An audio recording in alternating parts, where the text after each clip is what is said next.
अस्सलाम वालेकुम everyone, welcome to my video. आज की वीडियो में मैं आपको बताने वाली हूँ एवरीथिंग अबाउट जॉन कीट्स। अगले चंद ही मिनट्स में हम जॉन कीट्स की सारी इन्फॉर्मेशन एक्वायर करेंगे, including his biography, his philosophy and his major works. तो चलिए शुरू करते हैं। जॉन कीट्स जो है हमारे पास एक सेकंड जनरेशन रोमांटिक पोइट है। सेकंड जनरेशन से हमारा मतलब ये है कि अगर हम रोमांटिक एरा को दो पार्ट्स या दो जनरेशन में डिवाइड करें तो जो फर्स्ट जनरेशन के लोग होंगे उनमें विलियम ब्लेक और विलियम वर्ड्सवर्थ जैसे नाम टॉप लिस्टेड होंगे। उसके बाद उनके स्टाइल से एक अलग स्टाइल रखने वाले जो सेकंड जनरेशन के लोग हैं उनमें जॉन कीट्स, पीबी शैली और लॉर्ड बायरन जैसे लोग शामिल हैं।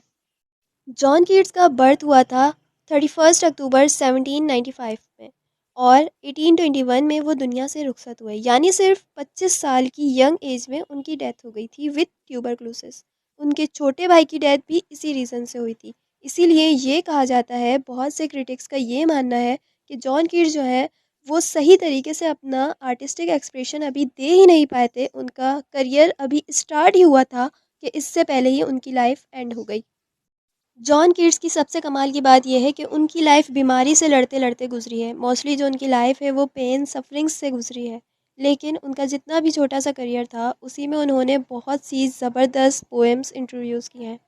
अगर हम जॉन कीट्स के राइटिंग स्टाइल पर बात करें तो we can consider him as the most sensuous poet of all the Romantics.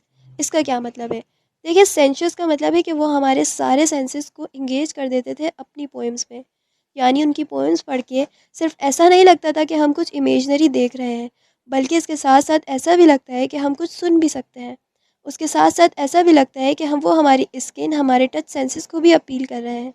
इसीलिए उनको the most sensuous poet of Romantics कहा जाता है, क्योंकि उनकी अपनी पर्सनल लाइफ ही बहुत ज़्यादा सफरिंग से गुजरी है। बीमारी की वजह से वो बहुत ज़्यादा परेशान रहे हैं। उनके भाई की भी इसी वजह से डेथ हो गई। इसी वजह से उन्होंने अपनी लाइफ में नेचर को वो ज़रिया बनाया जिसके थ्रू वो उस दर्द से बाहर निकल सके, क्योंकि नेचुरल ब्यूटी ही उनकी लाइफ में एटर्नल ट्रूथ फाइंड करने का ज़रिया थी। तो ये थी जॉन कीट्स की पोएम्स की सबसे इम्पॉर्टेंट फ़िलॉसफी। अब उनके ऊपर बहुत से नेगेटिव क्रिटिसिजम्स भी आए, क्योंकि जॉन कीट्स बहुत ही लिबरल आइडियोलॉजी के थे। कोई पार्टिकुलर रूल्स फॉलो करने में वो बिलीव नहीं करते थे। इसीलिए उस पीरियड के काफ़ी लोग उन्हें पसंद भी नहीं करते थे। पर इस सब के बावजूद हम जानते हैं कि आज हम जब भी रोमांटिक पोइट्स का नाम लेते हैं तो उनकी लिस्ट जॉन कीट्स के नाम के बगैर मुकम्मल नहीं होती। सो इसके साथ साथ हम अपनी वीडियो को एंड करते हैं। I hope everyone enjoyed it. आपको जॉन कीट्स के बारे में बहुत कुछ पता चला, बहुत कुछ समझ आया। So thank you so much. अल्लाह हाफिज़।